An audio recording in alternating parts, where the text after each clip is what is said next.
Britain and the U.S. expressed support for the protesters in Hong Kong amid reports of a possible Chinese military crackdown on the city-state. One America's Kristian Rouz reports.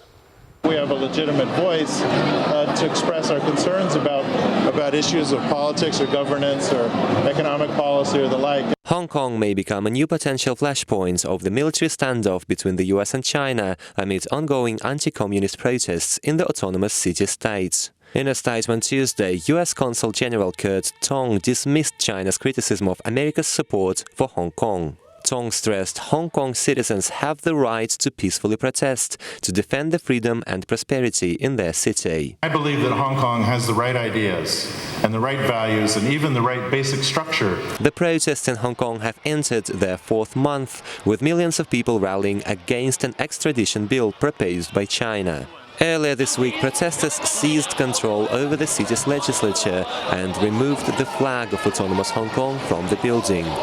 They raised the British colonial flag instead, saying the UK has made Hong Kong what it is, and it's not up to the communist regime in Beijing to impose restrictions on the city. More than 2 million people joined the rally already, but all of the requests have been ignored. So, is there any way out? I hope people are aware that why people will gather inside the Legislative Council to have protests is both because of the tyranny, because of the authoritarian rule of Beijing and Hong Kong government. British officials have since reacted to this latest round of Hong Kong protests, warning China against political repressions in the city.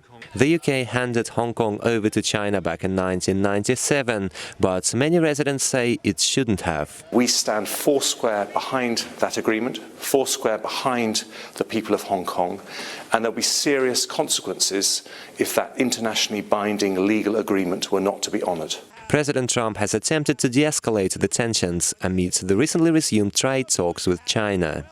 However, the standoff could add to the security concerns posed by China's behavior across the East Asian region, including in the Taiwan Strait and the South China Sea. But the president says so far Beijing and Hong Kong must find a compromise. We're talking about doing something, and we talked about it briefly, but that's very sad. I've rarely seen a protest like that. It's very sad to see. Communist officials in Beijing condemned Hong Kong protesters as dangerous extremists and began military drills near the city in a display of strength. Britain and the US have yet to assess the risks of a possible Chinese crackdown on the city, which some say the international community may not tolerate.